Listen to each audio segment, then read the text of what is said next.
am I looking at?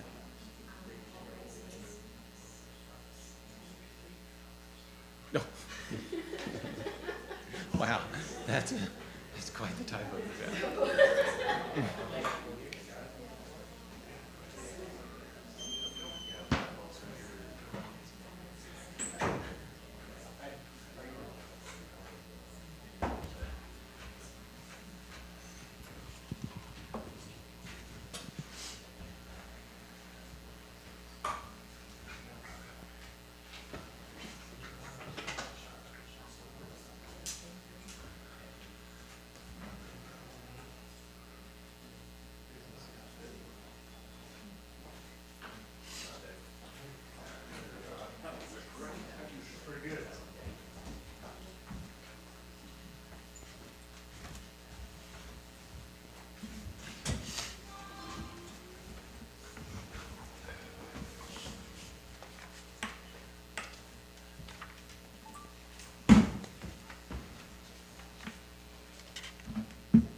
Okay, I'm gonna call us to order here. We're a couple of minutes late. I would note first for the record that we have a quorum. All 9 of us are here, so we are good to go with that. Did everyone get their minutes from the September meeting, and if so, do I have a motion? So moved. Second. I got a motion from Mr. DeGroat and a second from Mr. Green to approve the September minutes as presented. Any further discussion? All in favor say aye. Aye. Any opposed?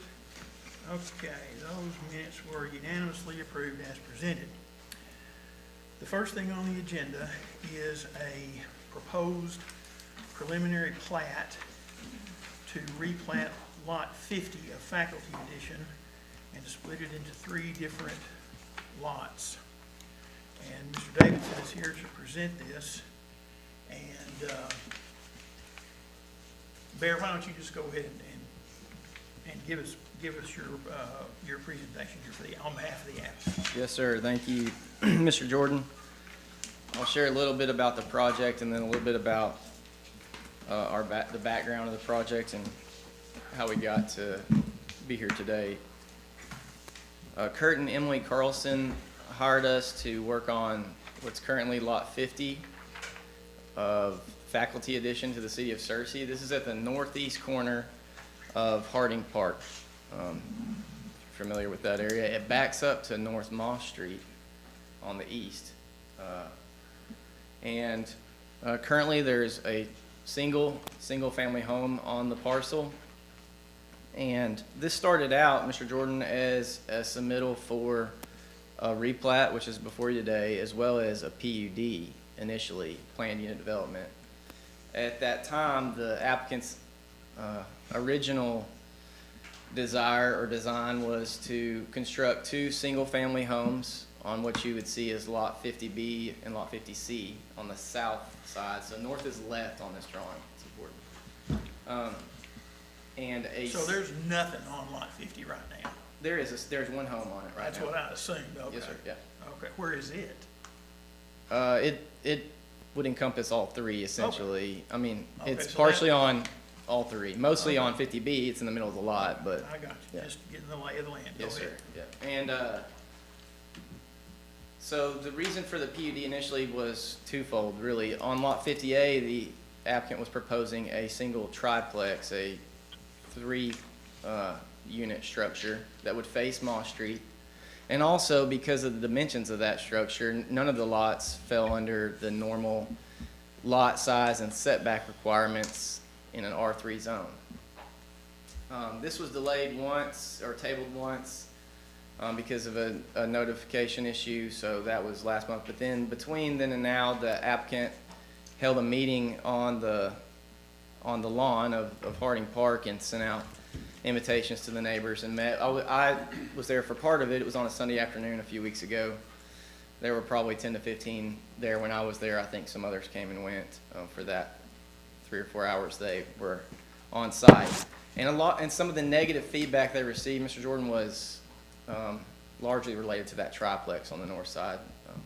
So as an attempt to be a good neighbor and not frustrate their future neighbors, the applicant decided to back up and just go with a replat and submit for dividing this parcel into 3 tracts. All 3 tracts meet the lot size and setback requirements in an R3 zone, which is its current zoning. No utility extensions are required. There's water and sewer on site currently. I also have shared with Richard a sketch. I think you've got it in your deck, Richard. Just to kind of clarify the intent. The southern 2 lots would have homes on them that have porches that would view the park. The northern lot, you wouldn't really see from the circle, and it would only have sort of a front type appearance on Moss Street. That's on the left-hand side of that sketch. So they also would like to install some off-street parking at the southwest corner. That's the bottom right of the sketch. I think there's some on-street parking issues currently on the circle. So as an attempt not to add to that issue, they also plan to install some off-street parking, although the driveways would be loaded from the rear, or from Moss Street, I should say, on those southern 2 lots. So that's a summary of the goal of the applicant and how we got to this point. I'll try to answer questions if you have some. Does anybody have any questions? Yeah, I want to ask him one. Sure. I believe it's in the code somewhere about being 65-foot street frontage. Is that correct? The code requires in an R3, each lot to have 65 feet measured at the front building line, at the front building setback line. Okay, is that why you made the 50C, the front on the back? Does it have to meet 65 feet in the back? No, at the front building setback.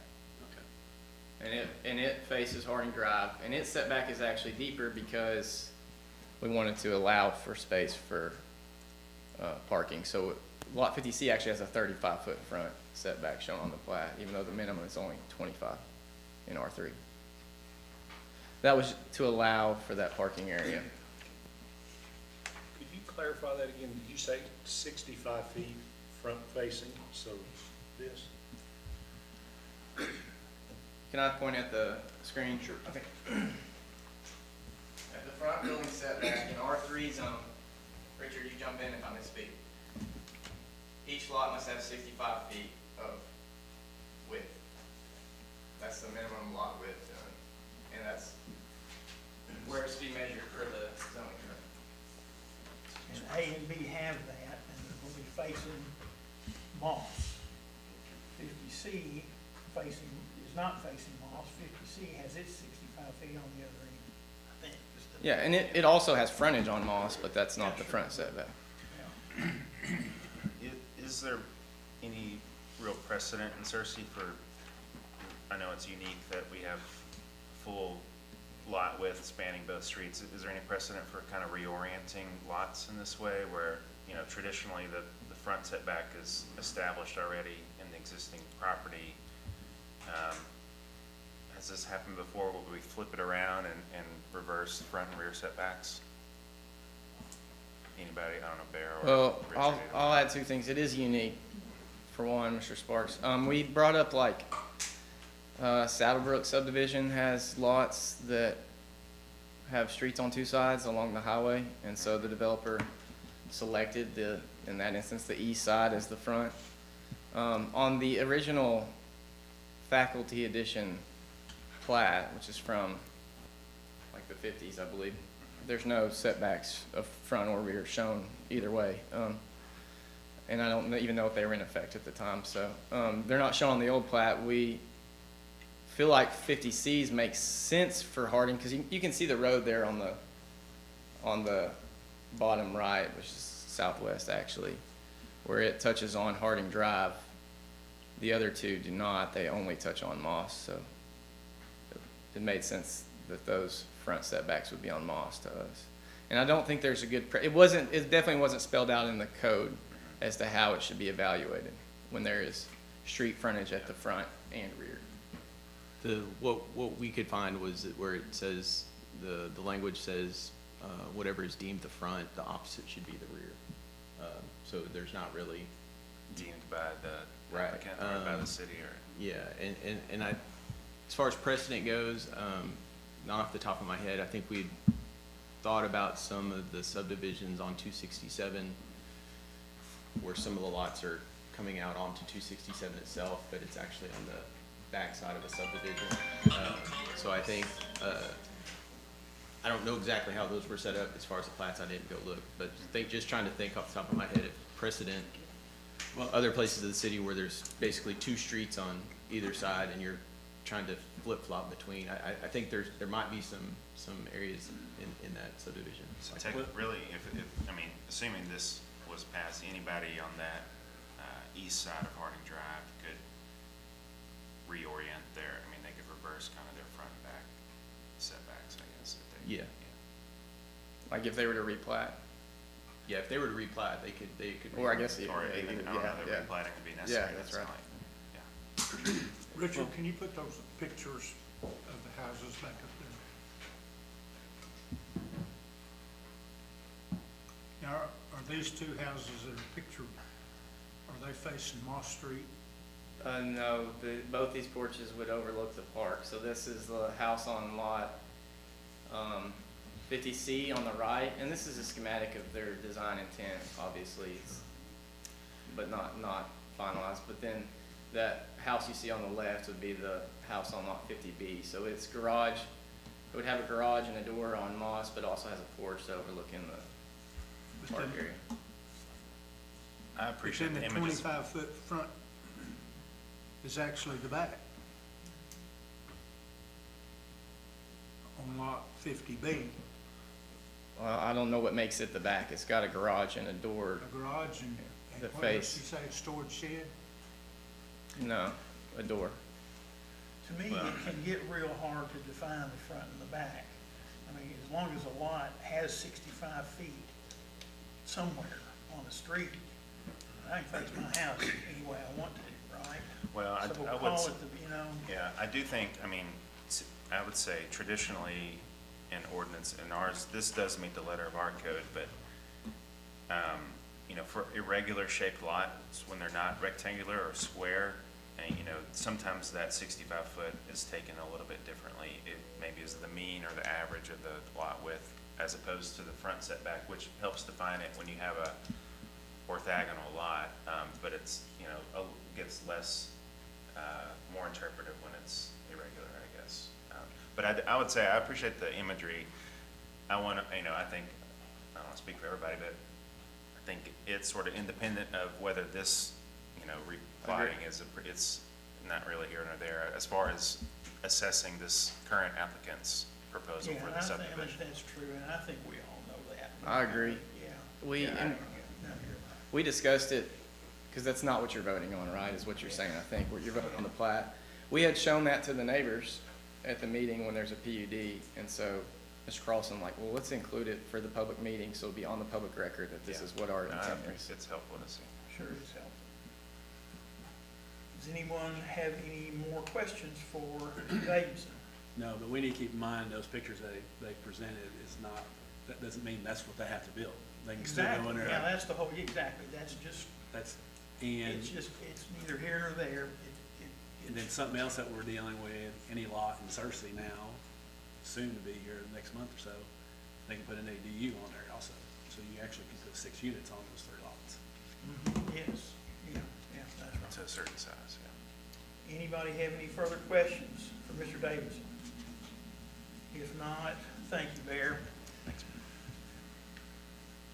what we're gonna do now is this. This is presented to us as a replat and approval of a preliminary plat. And that does not involve a public hearing. So I can't call a public hearing, and I'm not gonna call a public hearing. But I have received requests from 3 people and/or entities to speak to us today on behalf of this, with regard to this agenda item. Our Councilman Don Rainey has asked to speak to us, and I have received a request from an attorney, Cord Cantrell, who represents property owners in the area, some of whom I presume are sitting in this room right now. And the third person or entity that I have received a request from is the General Counsel's office at Harding. And Robin Maynard and I believe Brett Watson are both here for, with regard to Harding. So we're gonna accommodate those requests to speak to this agenda item. And I'm going to, allow those 3 people to come in and talk to us and tell us what they have to say. And I think it would be, I'm gonna start with Mr. Rainey. Don? Thank you, Mr. Chairman, for allowing us to discuss this matter. I'm here in my capacity as a council member, and I have a concern about this whole thing. This subdivision was platted back in late 40s, early 50s as Lot 50. Now, I know what our code says, but I have a real problem with a city being able, because it's simply zoned R3, to come in here and replat it without the other lot owners in that addition having some input. People bought those lots out there looking at a plat saying, okay, here's what our addition's gonna look like. And now we come through here with the city saying, oh, it's R3, so we have a right to replat it. I have a big problem with that. I have a big problem with the fact that there's no notice or a public hearing to let anybody talk to it, but that can be addressed. And I just think this is not in the best interest of Searcy for not only this particular lot, but as a precedent for in the future. I mean, I got a back lot, you know, and it would satisfy the requirements of replatting. But if I came in here and did what's done there, you know, I wouldn't even have to notify my neighbors. I'm gonna replat my back lot and cut it in half, build smaller houses in there, satisfy. We got a conflict between the Searcy coding and covenants. And I don't think the city should override what the covenants and the plat says, because that's what people relied upon when they bought their lot and built their house. Now, you know, what's been proposed is wonderful, I guess, but you can see they had to angle a line to even get it to satisfy the R3 zones. And it doesn't really matter what they propose to build. It matters because you're breaking up Lot 50, and that was a dedicated to the public lot. And I think the city council will address this procedure in the future. That's what I understand some members want to do, and we can maybe get some clarification. But my point is, I don't think the city should be doing this, and I don't think it's in the best interest of the city to do it on Lot 50 or similar lots in the future. Thank you, Mr. Rainey.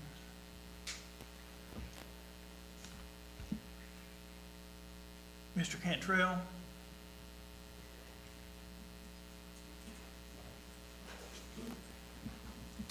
Thank you kindly, Mr. Chairman. Certainly. I'll try to be brief. Some of my arguments tie in with what Mr. Rainey has already told you. Just to kind of go off of that, this is an original plat from 1956. So from next year, this lot has been in existence for 70 years in the city, unchanged. Most of the other landowners in this subdivision own more than one lot. So this is by far the biggest lot in the property, but there are multiple landowners who own multiple lots. And now what we're doing is we are making one lot divisible into 3 smaller lots that are already smaller than the lots that the other landowners there have. This dramatically changes the neighborhood, which is part of the reason why several of my clients talked to me and voiced concerns about this, is that this is a neighborhood of single-family homes on lots, or multiple lots, most of them. To put a triplex on there as was originally proposed, or even to subdivide this lot and allow 3 different smaller homes on there, dramatically changes the outlook of the neighborhood and not what the original property owners bought their lots for and live out there for. So they have dramatic concerns about that, and maybe my biggest problem with all of this, and Mr. Rainey touched on this, is that this was originally started as a rezone. There was no notice given, and it was tabled to allow notice to be provided. That notice was then provided, and the landowners all spoke up. A large majority of them opposed this rezone, opposed it going to a PUD for this very purpose, to have multiple homes or multiple people living on one single lot. That had been withdrawn, and none of these clients got notice of that. Not that they would have been entitled to speak today, but they didn't get any notice of this. This is almost a backdoor proceeding in my mind, where this commission now is able to approve a replat of something without any notice to the public, without any public comment on it at all, and it's not an appealable issue. If my clients lose today, if this is what you elect to do and divide this lot into 3, there is no recourse for my clients. It's something the door is slammed. We cannot appeal it as we could a rezone issue. And finally, I think I'll touch on this. I do not know if this commission has the authority to do this. This is generally an action that would be done in the judicial branch, such as a partition action, dividing the land up between multiple owners if there were. This is a long-standing plat that has been recorded in the circuit clerk's office in the White County for 70 years. And now we're going to upend that with no judicial action by an executive branch office. And I think that that is inappropriate. I think that this is more of a mechanism for a judicial determination. And my clients have voiced their opposition to this and would prefer that it stay a single-family lot. Thank you for your time. Thank you, Mr. Cantrell. Are Brett and Robin here? Which one of y'all's gonna? I will too. Give me just a second. Yeah. Mr. Cantrell, not by names, but who you represent. You don't have to list everybody's name. Sure. Just 2 who are present, Mr. Ellis Sloan here in front of me, and Dr. Daniels, who is also in front of me. Both have visited my office. We had 5 in my office that day, but they had also talked to numerous other landowners in the subdivision. Okay, so there were 5 of you in your office that were these are owners in the subdivision. Yes, sir. That's what I mostly wanted to establish. Okay, thank you, sir. Sorry about that, Brett. Oh, that's okay. Brett Watson, I represent Harding University. First of all, I have a question and a comment. The requirement is there be 65 foot of road frontage, is that correct? Or did I misstate that? It's, well, I'll defer to Richard, but I think it's 65 feet wide at the property setback. So if your setback is 25 feet off of the road, whichever road it is, that's where the measurement of lot width would take place. So, Correct. which is where Mr. Davidson's got it noted, and he notes those width and feet for each property here. So, and just to make sure, so the Harding Drive corner there, the 65 foot measurement got to be 20 feet off of the road. It would be 25 feet off the road, yes, but it's 35 here because of the parking easement, I think. Okay, If all I right. under- if that, You're correct. Yeah, just to make sure I understood that. And also just understanding the background of this, originally submitted sometime back in July or August, there was a request for rezoning and also a request to subdivide lot 50, or was it just the rezoning originally? I don't know.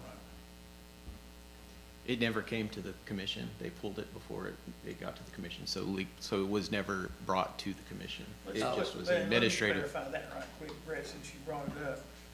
Mr. Cantrell mentioned, or implied, or anyway, that there may have actually been a public hearing with regard to this somewhere along the line, and I don't remember that, and I don't.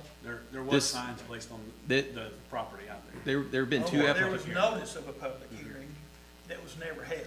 Correct. Okay, that's why I have no memory of it. They- You know. They applied for a rezone for 2 straight months, and they went through the process of notifications. Signs were put out, but after the notification was given, was when they pulled the request for the rezone, which is the trigger for the public hearing, and they only were requesting the replat.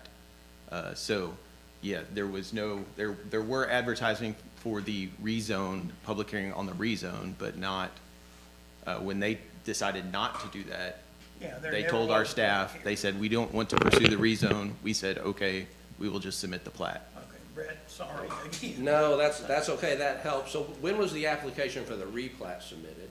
Not to the commission, but to the staff? Well, the application was the beginning of the month. And this past, so this is October meeting, so the beginning of September. When, what day? The first of the month is So- whenever it's due.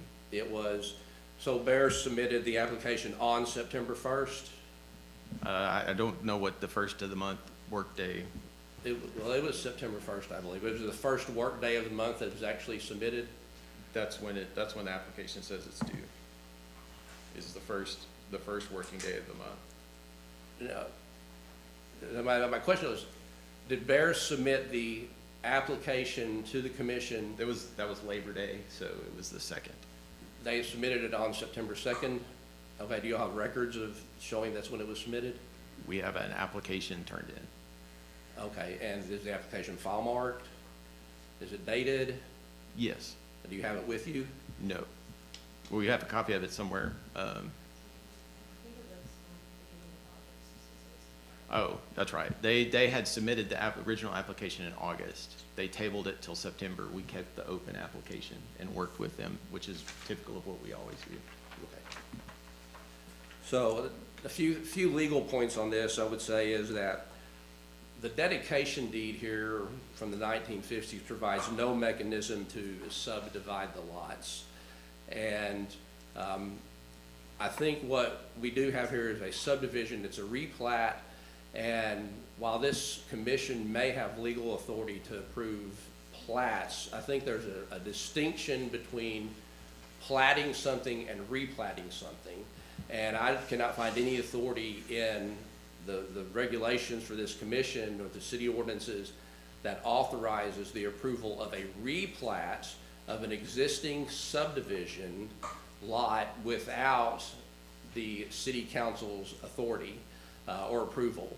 And so I think from that point, this should be dead on arrival. It does violate a recorded plat, and it really goes against the history of this general plan of development that exists for the faculty addition of Harding. It is a single faculty addition. All of those lots have been kept that way for well over 70 years. And I would like to just take a break and let Dr. David Burks, who's the former president of the university and chancellor, to kind of explain the history and background of the faculty addition and what its intent was. So, Mr. Jordan, if that's okay, I'd like to cede a little bit of my time to Dr. Burks. Okay.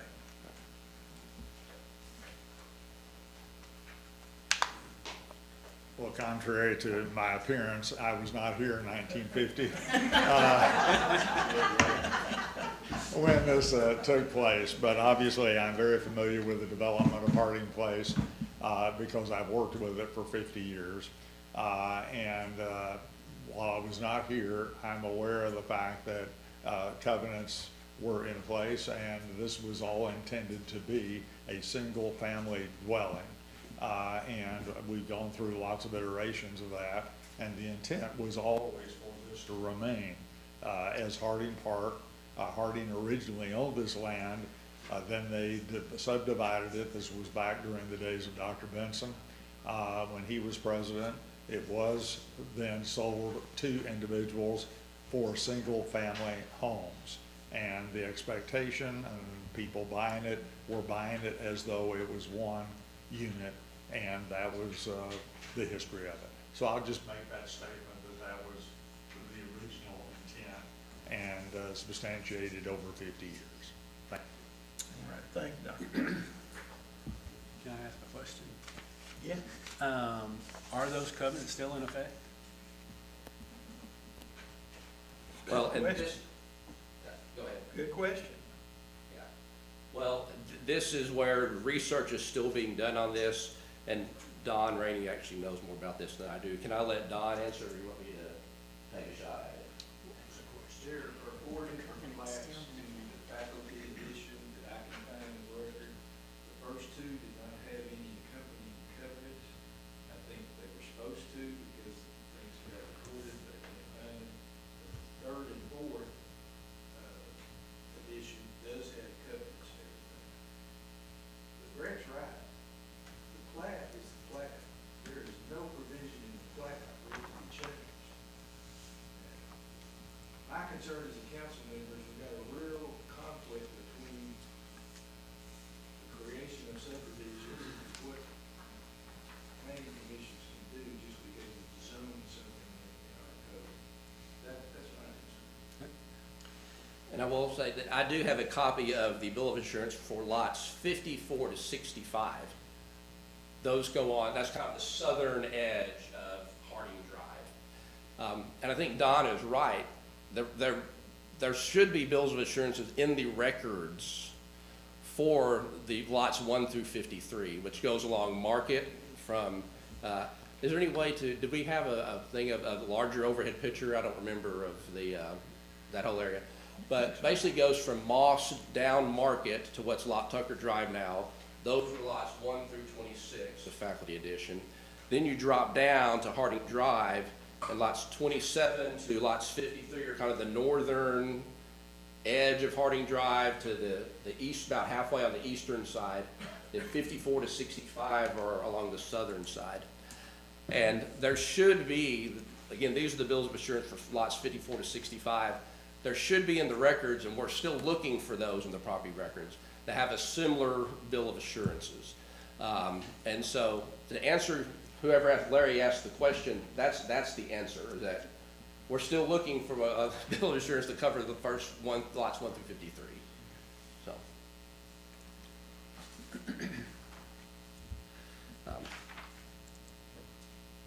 And that's all I've got then, unless there are other questions. I just echo and adopt what Cord and Don have said as well. All right, thank you, Mr. Watson. We do appreciate your input, and Dr. Burks as well. Mr. Chair, Yes, sir. since we heard that angle of it, not being negative or anything, but I think if there's anybody here that needs to speak otherwise, then we probably need to let them. And I also would like to hear from our city attorney on that, on these things that's been brought up. Fair enough. Does anyone here wish to speak to the other side of this? I mean, I know Mr. Davidson is here, and he's had his say and all. Is there anyone else who wishes to speak on behalf of the applicant? Hearing no one, I would defer to our city attorney.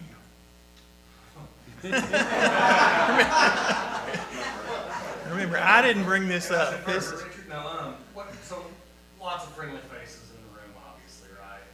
And, you know, some of the objective, cold-hearted things that deal with zoning and planning are obviously kind of on the tip of my tongue, because some of this is an objective evaluation, which means we don't take into account the things that, you know, intent and things of that nature. Certainly support and recognize Mr. Rainey's position and authority to bring a discussion to the council to change our subdivision code. That's all reasonable and certainly within the council's purview. You know, something that probably won't be a real favorable thing in the room to say is our code right now, and an application has been received in compliance with our code. I give Richard a bunch of credit because he found this. I did not, so I don't want to claim credit for it. The Arkansas Supreme Court has issued opinion on the objective nature with which this type of matter must be considered. And so I Richardson versus the Little Rock Planning Commission, happy to share the case with anybody. You know, certainly don't want to argue with anything that was said, but that case and what it stands for and the position that the Arkansas Supreme Court put out there does run contrary to some of the things that were said. I don't know that I can disprove the negative of plat versus replat and authority. Richard, do you have any opinion on a plat versus a replat and any difference there? Not that I'm aware of. Our subdivision code talks about, and Mark, you might help too. I don't think there's any specific difference in our subdivision code. It's just a subdivision of land, which is resulting in property less than 5 acres, so it must meet or adhere to our standards of the subdivision code. So, I mean, you know, happy to share that case, happy to talk more about it, happy to, you know, do what I need to do. Obviously, I'll reiterate, lots of friendly faces in the room that don't want to, you know, don't want to be having to be the conveyor of difficult conversation around the objective nature with which these things must be measured. But I will read one sentence from this case because I think it's worth everybody's consideration. And this is just an excerpt, and so like I said, I'm happy to discuss the whole thing. When a subdivision ordinance specifies minimum standards to which a preliminary plat must conform, it's an arbitrary matter of law to deny approval of a plat that meets those standards. Accordingly, if a plat is within the use permitted by the zoning classification and meets the development regulations set forth in the subdivision ordinance, the plat is by definition in harmony with the existing subdivision. The primary purpose of these provisions is to ensure that a landowner's plat will be objectively measured against the concrete standards of the subdivision ordinance in effect. And so you know, reiterate everything I just said. The city council's certainly got the prerogative to change everything. They've certainly got the authority to bring those things up for discussion. But when it gets to a certain point, it must be measured objectively against the subdivision regulations in effect. And so.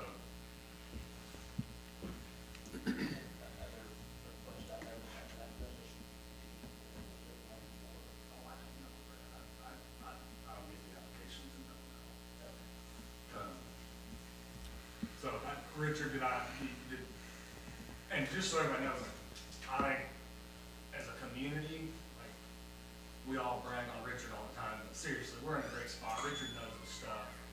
I'm willing to be corrected by Richard at any time. Any misstate, anything, Richard?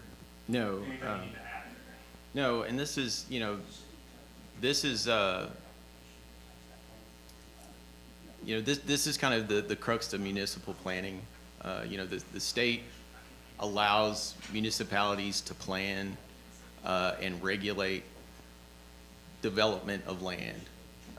And there's strict guidelines on how to do that within the state law. And so out of those strict guidelines comes the subdivision code and the land development code. And those are the only things that we can judge development based on are those two things. The planning commission is created by the city council, given by the city council the authority to administer those plans. These administrative types of review, which are these subdivision codes, or sometimes we'll see site plan code or site plan reviews, large scale developments, those types of things. Those are administrative things that the commission reviews on a regular basis. There is some subjectivity in some of the decisions that the commission makes and the council makes, and those are legislative. So that's in when we're talking about making zoning changes or changes to the codes themselves. Those are the legislative things that there's some subjectivity to. But as I've learned in all of the continuing education things that I've gone to, that this case law that I shared with Will, or the Supreme Court decision, is kind of the crux of everything that's always talked about in municipal planning circles on how we should operate and how planning commissions should operate that I'm aware of. So, you know, in my mind, I mean, my opinion, this is more of a zoning problem than a subdivision problem. At some point in time, and I don't know when that was, this area was zoned R3. I don't think that the lots that are existing out there follow the nature and the intent of what R3 is. R3 is our most dense residential, single-family residential use. There's R2 and R1, which allows the duplex and multifamily, which actually surrounds this. So you can see that at some point in time, that intent was to rezone it to a single-family use. But I think R4 or even R5 is probably more in line with what the intent of that original development was. And if that was the case, if this was an R4 or R5, we wouldn't be having this conversation because this would not meet those requirements in those zones. Unfortunately, this is zoned R3, and those are the restrictions and regulations that we, as a staff administering this code, have to follow. Was there an R4 and an R5 back in the 1950s when we did this? Well, that's what I don't, I've That's tried what to, I would wonder. I haven't dug into the old vault records. I've gone back into what I have access to, and I can't find when that was zoned R3. At some point in time, though, it was zoned R3, and I don't know when that was. And I don't know if that was, it might not even been back in the 50s. I honestly don't even know if our zoning code goes back that far. You know, R3 could have been the most restrictive at that point. That is exactly right. And so, you know, to me, that's the biggest problem.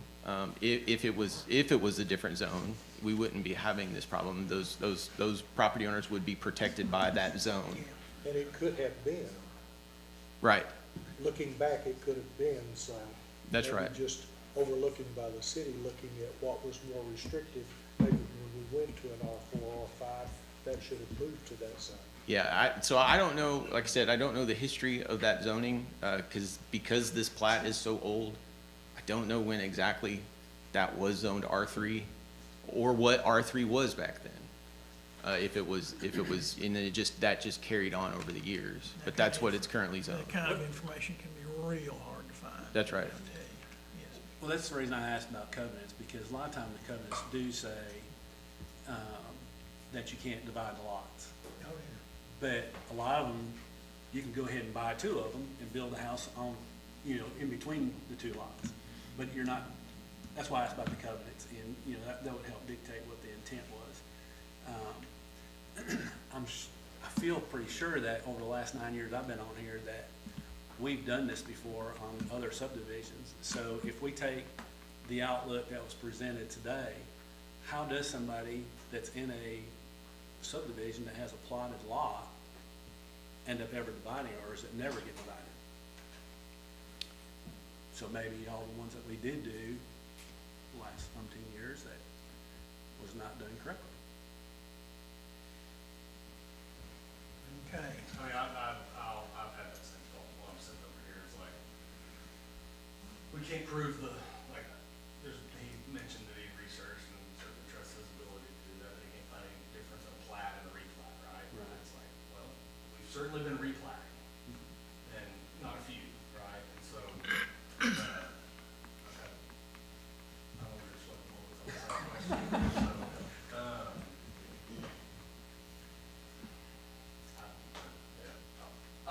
Just to, likely a statute of limitations would have passed for any neighbors to object to that at this point now, so I don't think that would really be a concern with what you've done in the past. The case that Will mentioned did not involve an existing subdivision plat. All it said is you gotta follow the code, basically. But in that case, there was not an existing subdivision plat. The question was not about, was this a replat or just a regular plat? There's no question whether the planning commission had the authority to override a 70-year plat that had been deeded a specific way that did not provide a mechanism for amending the plat. So, I mean, the case really isn't that helpful because we all agree you're supposed to follow the code, right? It's not like we have, the residents are not just subjectively saying, oh, we don't like that. I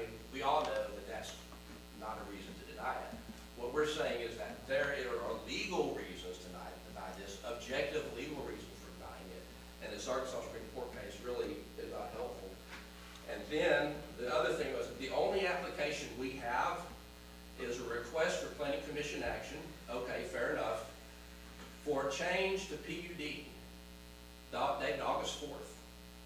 Now, there may be some application out there to the commission that says replat, we want to replat on it. It says Maybe- plat, it says plat review too. Well, action requested from R3 to PUD. And then below that, there's a check mark by plat review. Action requested from R3 to PUD. You've got it right here. We're not And here we to appreciate debate that, but we're not gonna go Well, we are, into- because We are your not, subdivision plat packet says that applications have to be turned in by the first day of the month before this hearing. September 1st, there was no application submitted where there was a request to have this property replatted. The request was from R3 to PUD. Now, they could have put, Bear could have put something else on there, he didn't. So as of right now, this subdivision plat packet has not been complied with, and that's another reason that you all should deny this. thank you, Mr. Watson. Does anyone else on the commission have any comments or questions? All right, let me see if I can put this together. What I think can happen here, we can have a motion and a second, motion to approve and a second, and we vote on it, and it passes or it doesn't pass. We could have a motion, we could have a motion to table, I mean, we have a motion to table.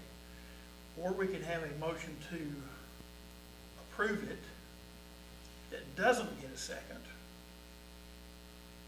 And if that happens, then as I understand it, the matter, a motion without a second means that the applicant can't come back to us for a year.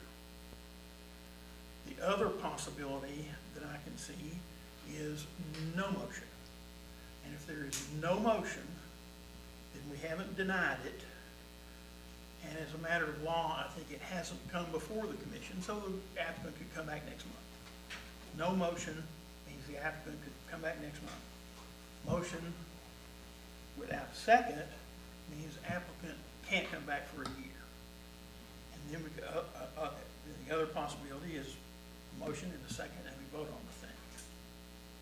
So, what are we gonna do?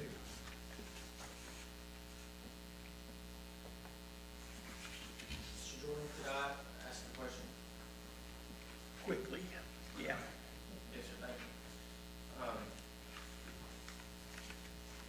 I think I may not have done a very good job communicating with my client on this. I was relieved when he pulled the PUD, because I knew it was controversial. And we've had a lot of those fun ones lately. And so when it was just a plat, through discussions with staff, I felt like, this is largely administrative. I told him there wouldn't be a public hearing.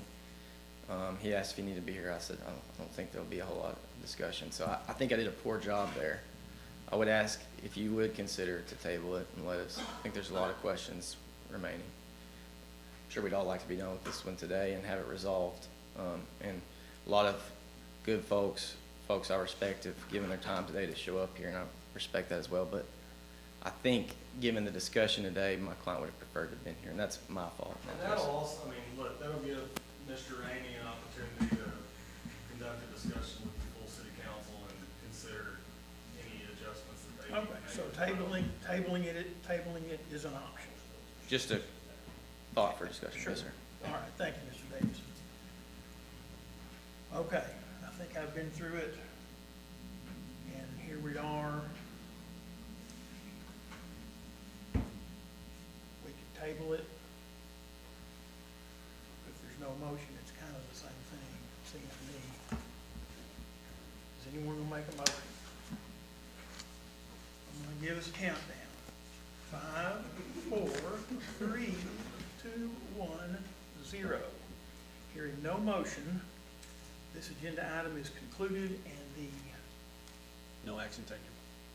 Planning Commission has taken no action. Let the record in the minutes show that there was no motion and that we took no action. Thank everybody for being here. We do appreciate it. I know everybody had to come out and their schedules, but anyway, thanks for coming, everybody. Okay, our next agenda item is a discussion of zoning and subdivision amendments. And this one needs to be presented by Mr. Stafford. These are matters for what it's worth. The Planning and Growth Committee has looked at all of this, and Richard's gonna go through and explain it all to you about what we've got. There are 3 or 4 different situations that are being addressed here by these proposed amendments. And the Planning and Growth Committee, for what it's worth, is all on board with doing all of this. So having said that, Richard, tell us what we're talking about here. Sure, I'll try to go through these as quick as I can. And if you want to wait till next month, that's fine, because we're just talking, but go ahead. I'll go through them real quick, and if you want to discuss it next month, that's fine. Perfect. But I'll try to go through them fairly quick. Some of them are pretty cut and dry. Sure. The first one is extraterritorial jurisdiction.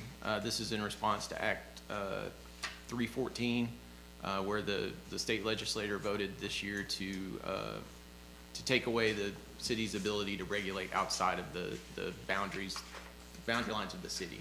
We used to have what you might remember, the planning boundaries, what we called it, where it was a mile outside of city limits. The legislature voted to remove that. Cities can't do that anymore. And we were told just to take out any sort of language that mentioned that extraterritorial jurisdiction. So that is all this first one does. It is just complying with state law and taking out those words. This is just something we have to do, and if we didn't do it, we're still bound by the state law. That's right. We're just cleaning up our code Yeah. to be in compliance. Similar to that, accessory dwelling units is Act 313. We actually were a little ahead of the game, so good job, Cersei, on requiring or allowing accessory dwelling units. We over-regulated a little bit. The state legislature said that, they came out and they said that we require, or we are going to, every city has to allow an ADU, at least one, and up to a certain size. Our regulations that we provided to allow those were a little bit different, and so these are changing our current ADU regulations to comply with the new laws by state law. So we changed, like, the gross area of the floor is 75%. Ours was different, so it's the ADU can only be up to 75% of the main dwelling unit, or up to 1,200 square feet. The state says 1,000, but we already had 1,200, so ours is a little more lenient, so we left the 1,200 in there. Yeah, we're allowed to do that. We're allowed to do that. Anything over 1,200, it's gonna still come to the planning commission for a conditional use permit. So we would allow them with a conditional use permit, anything over that 1,200 mark. We had to take out all of that. We had some ownership requirements. We had to take all of that language out. The state does not allow us to do that anymore. But we still, they can still be used as short-term rentals. They have to follow those guidelines. They still have to get a building permit. They still have to get the CEO. They still have to meet all the building codes, those types of things. So they got to get inspected, building permits, and all of that. They have to be addressed so they have to follow the guidelines that the post office has for addressing. And then we can't require any additional parking requirements for the ADU, so that's in there as well. So that's basically the gist of it. The language that we talked about changing in planning and growth, I tried to address those, or I did address those, I think, in those little areas. So that's that one. Any questions on that one? Just a comment. Could we, on the application, could we put something on that said, I have reviewed the covenants of this particular property, and I Yes, sir. hereby agree that this is within the covenants, and have the person sign off on that? Yes, So sir. that if the different We have talked about, subdivisions can come back and say, hey, you signed off on this, we've talked about that, putting that kind of on all of our permits for fence permits, all of those things. Thank Just you. a disclaimer. Yeah. We don't regulate, we can't enforce, but hey, you've looked at them, At and least they're signing off on it, saying they've done it, so when the subdivision people do come after them, they've signed it. That's they've right. signed it, and then not only that. But the city's gonna go ahead and still issue a building permit. That's right. It's their responsibility to make sure it follows within their I guidelines. know. And this is all this is That all, still gives me some heartburn. just FYI, everybody's listening, because they've not been in all of our discussions. This is by right. They're gonna be able to do that in any residential section. Right. Any other questions on ADUs? I guess if you have like an internal in-law suite in your house, that would exclude you from, that would fulfill the one ADU, like if it had a Yeah, little kitchenette or there's some, something? I mean, yeah, it has to have a separate, or its own, living space, its own kitchen, its own bathroom, and its own entrance Okay. of some type. And it could be an internal entrance. So it can share the external entrance, but it has to have its own entrance into that living area and its own bathroom, its own kitchen, and then that would qualify it as an internal ADU. And that would preclude you from applying for or building another one? Another one, that's right. Okay. We did so- not, we did not specify, we said one, you can have one, we did not specify detached, internal, whatever. Okay, if So we just said someone one. has an internal one, then they can't come in and ask for an external, correct? That's the way that it's currently written. If we would want to allow that, I Well, like the, that, and that's the fine. statute says you have to allow one. We Yeah. could go more, but we're not That's choosing right. to. that, It's just, I mean, I don't think that.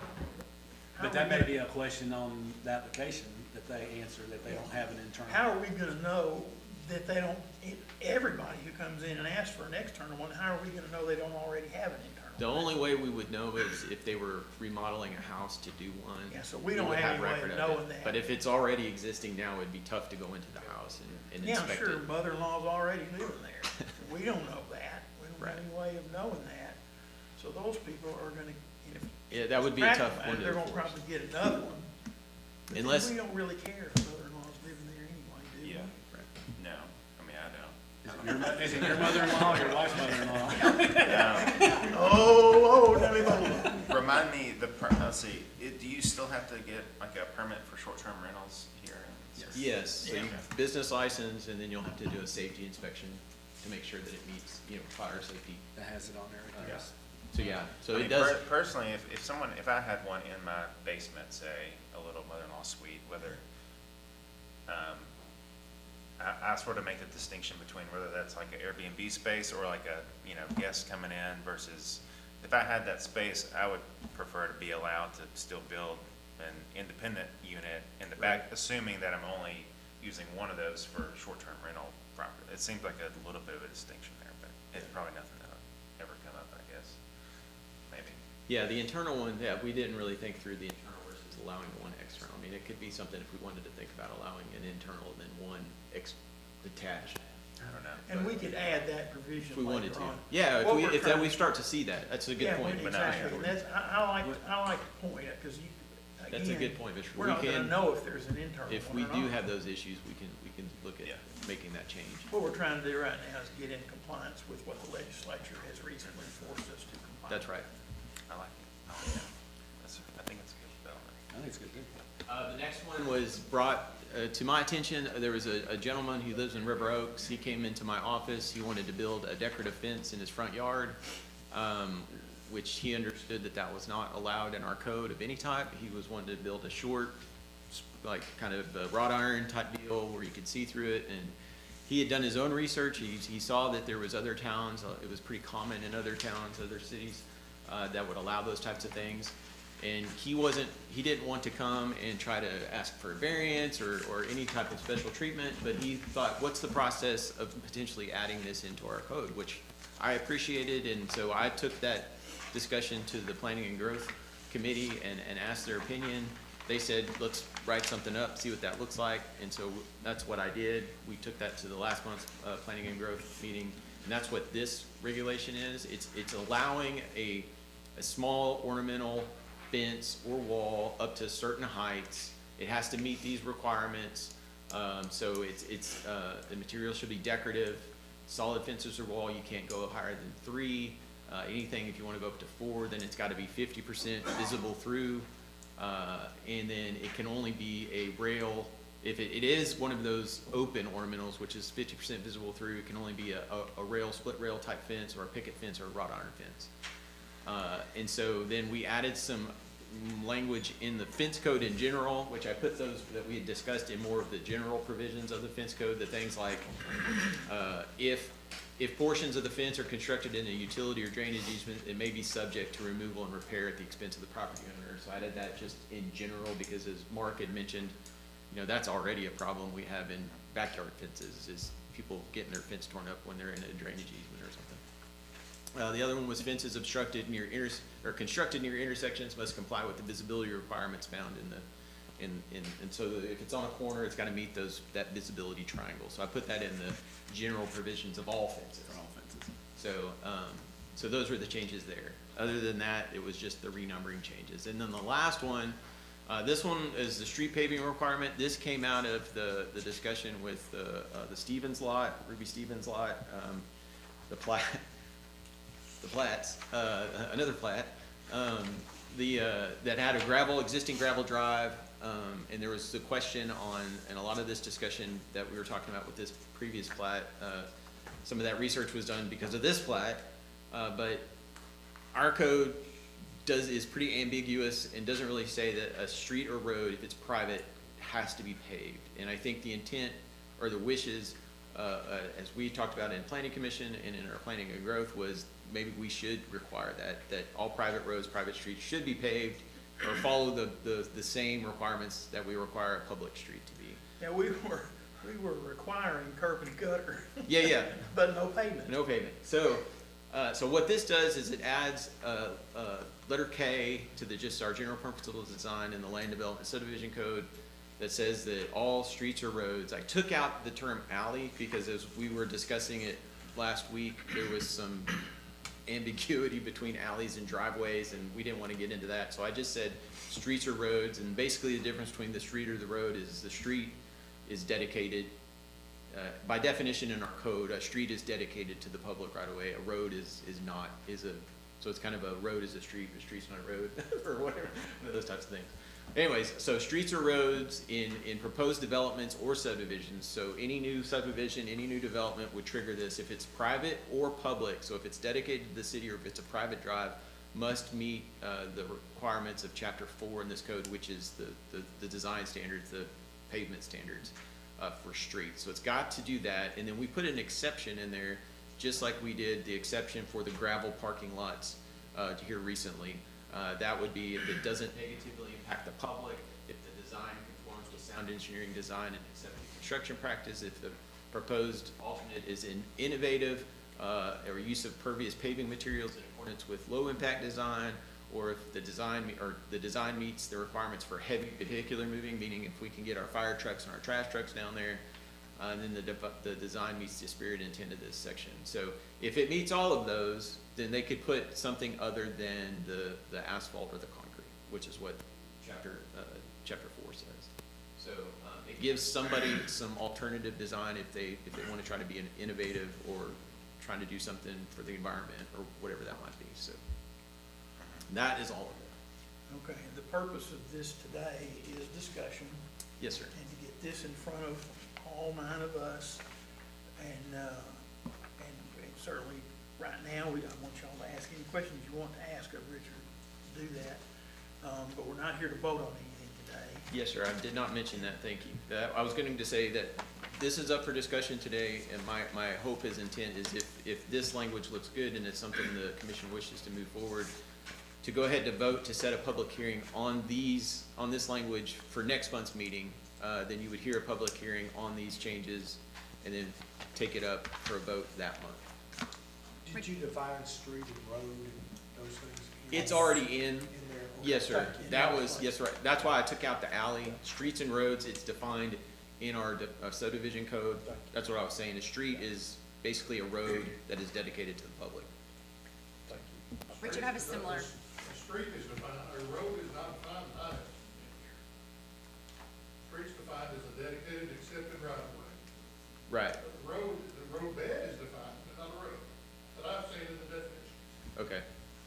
Richard, that was similar to what my question might be is, if someone had 50 acres, right? And today they're gonna build a house at the back of the 50 acres and they're gonna have, half a mile, whatever it is, of driveway back to their house, right?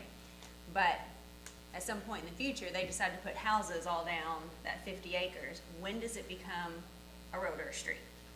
So I have to go back and look, now that Marcus said that, I've seen that somewhere in the code, the road and the street. I'll have to go back and look where I found that.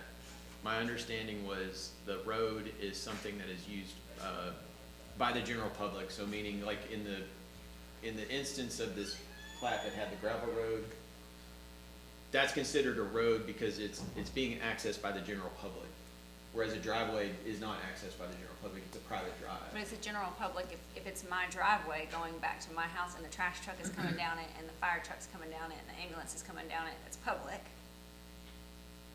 Well, they're coming down your driveway though. They're coming Yeah, down the still. the driveway still has to be When paved. does it become from a driveway to a road? When I build a house next to it, my neighbor Okay, moves I in? believe I think so, I know yeah. the answer to that, when you subdivide the rest of it. Yes, I think when When it's, you have your house and you can have a dirt driveway, when it's being but then when you accessed, subdivide and plat the thing and sell lots, that's when you're gonna have to pay. your I think that's where we driveway. need to define it out, because when you say subdivide and make lots, is that 2 lots? Is that 10 lots? Is that 55 lots? At what point? A subdivision of land is 1 lot. If that 50-acre owner sells anything to anybody, that's a subdivision. 5 acres. 5 acres. There's a 5, More is not. okay, 5 acres or more, it's not. So you gotta have more, 10 or more, because if you divide 9.99, you've got one that's less than 5 acres. Right. Regardless. So you have to own at least 10 acres.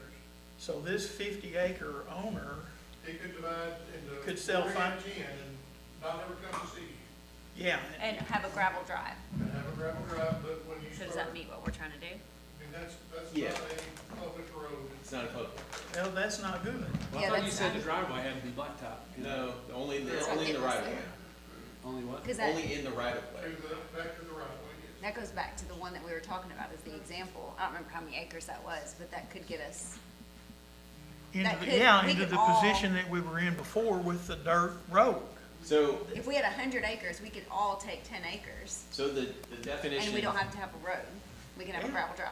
That definition, public street, it says public street or road, is a street or road established for or dedicated to public use. Dedicated to public use, and then earlier it talks about street is dedicated to the city. So public use means that, like, for example, back to that Ruby one, because that's a private and that's familiar in our heads. It had an easement that was dedicated to the public for the public use. So that would be a road, a public road or public. And then a street would be, if they dedicated it to the city, then it's a street. I think we But might now just need to then, a define road- that out more in this, because I think that could come up at some Well, I point. mean, it is in our code. Okay. Well, y'all are The talking road about would 2 have to different be things. paved, though. Yes, that's what this Well, says, a what street now? or road, Street over. both of those have to be paved. If it's a driveway, no. It sounds to me like we need to look into this 5-acre thing. Yeah. Having said that, right now, we don't have a requirement for a pavement. Someone comes into us with a 120 lot subdivision you know, if Clay Height came in here with the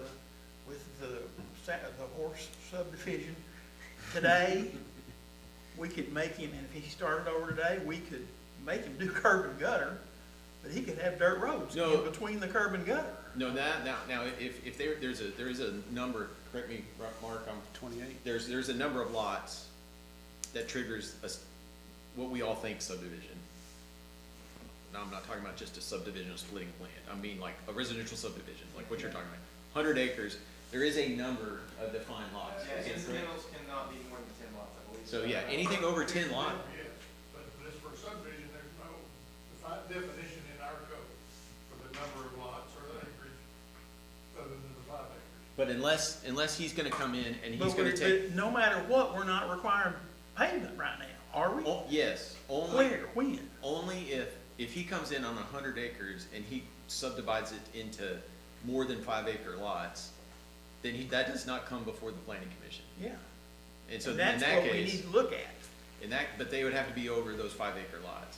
That's more than likely, that's gonna be outside the city limits, and we don't have any jurisdiction outside. But if that. he's gonna come in 100 acres Well, and you do might, half might be acre one or lots, two still left in the city. Might be one or two, Yeah. but that would be very slim. if he's gonna come in with 100 acres and develop acre lots, 1 acre lots, then he has to meet our subdivision requirements, and he's got to dedicate those public streets or roads, or I guess he could do private ones, but in this case, it says all streets or roads have to be paved. Okay, so we do have a pavement requirement Yes. already. Yes, for those situations, yes, for sure. Well, then I misunderstood the whole thing before, so what are we doing now with this? It was for private versus, that was the whole debate on a private drive, private road. Okay, so what we're doing today is, and it sounds like I still think we need to do it. It's just clarifying, Yeah. and it has to make- be paved. To make sure that we get pavement. To make sure we get pavement. Yes, it's very clear on if the street is dedicated to the city, to maintain. Yeah, It then has to be paved, that is very clear. In the gutter. But what's not clear is Okay. private roads, so there's not really a requirement that I can find that says every street that's new has to be dedicated to this, which means that allows for private roads Okay, and so streets. what we're doing is we're making the private roads and the easements paved. Yes, We're anything making that's them do built, that. private or public, has to be paved. Exactly. And so that fixes, I'm sorry to ask, but how do we have jurisdiction over a private road? That was, well, I hate that you said that. I think this still needs some more work. Well, it's I feel gonna, good it's with gonna the other connect to stuff. our city This- street. So Yeah, isn't that- there, I think, I like Mr. Rainey's question. I think a good example of why it matters to us, and we don't have these in Searcy, but like we work in Sherwood a lot, and there's, private road subdivisions, they're gated, you know, and they Still require those Because- because they're being used by fire, EMS, trash, to be paved even though they're private. They're owned by the POA, not by the city. city, but they're just requiring that for, I think Is the reason, Mr. Rainey. and I think that's what matters to us, but to me, that's always gonna be different than a drive that's It's certain. one house on your one lot. That's your driveway, just your driveway. If you There's no- start splitting it, like Ms. Well, said, it probably triggers some other action. For us, that's always meant splitting it in parcels under 5 acres, and That's a good question. Maybe it- Anytime you split it. I think that's regardless where, of acreage. that's where I really I want think to they're two stick my separate foot out. issues, but they're both important. Yeah. They're Well, tied together, but different. Yeah. but Don, shouldn't to make the argument, shouldn't the city have jurisdiction over and power over roads, even though they are private, and they might be gated for we're talking about new subdivisions here. Someone wants to put in a subdivision, and they're all gonna be private roads in the whole thing. Well, every lot in the city is private technically. well, And we okay, make, we so, make but requirements to what kind of house they can build. the difference is they're both public road, they're all public roads, because they're either gonna be dedicated to the city for maintenance, dedicated and accepted by the city for maintenance, therefore it is a public right of way by the city, right? Otherwise, it still has to have an easement that allows to the public to allow that access to whatever right of way then is the closest. So, Yeah. for example, like if you are building a subdivision and you don't wanna dedicate it to the city for maintenance, it has to still have an easement that grants access to every one of those lots. So it's still public road, it's just not dedicated to the city for maintenance. It just means that those people have to maintain. But we as the city also have to drive down that road to pick up its trash or to respond to a police or fire or something like that, so. Mark, did you have something? The whole private thing bothers me some. I think eventually, I think it bears out that most roads in this town that we took in as we annexed, they were not dedicated.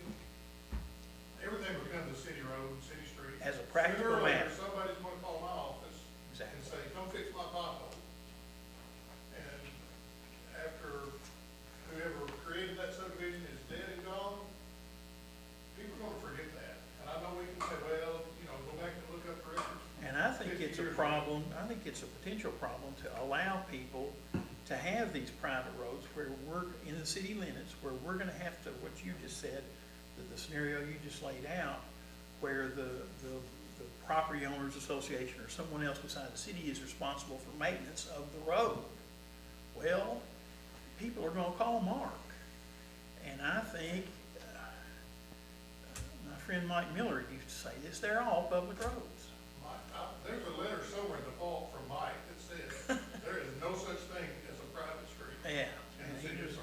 There, I mean, As there as a are, practical matter. but this is the same, this is the same discussion we've had multiple times. Like, there's private roads all over this state, all over the country, private roads and private subdivisions that are gated, not gated. Like, this is, I'm just saying, it's the discussion we've had. If the city wants to say no private roads, okay, that's fine. I think that's not anything we're breaking the law by saying. I'm just saying that, like, if you're gonna allow a private road, I mean, I've heard Mark actually even say that he wishes Dominion was private roads because they've gated it off. I mean, we shouldn't be gating off private or public roads. There are two subdivisions in Searcy that have gates that you and I can't go in after dark or whenever. Yeah. So, But we repaved them. We spent city money on them. and but those were dedicated to the city as public roads. So, I mean, like, but if you wanted to gate them off, you wanted to be private, that's fine. We're just not gonna come maintain them. So, I mean, that's the debate is like, you do, and this is what we had at the planning and growth meeting a few Yeah, months ago.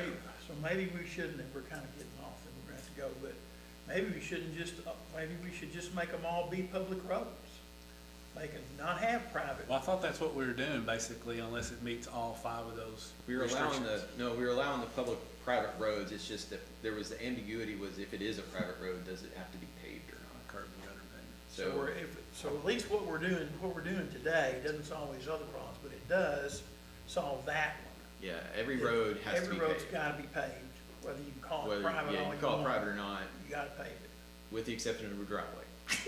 So, yeah, so then it's a separate issue going forward from that, whether we're gonna allow private roads at all, or whether we're gonna make them all be public or whatever. Yeah, that's a bigger conversation in my mind. Yeah, it's a different conversation. And also, I think Jamie has brought up a good, this 5 acre deal, we might need to revisit that.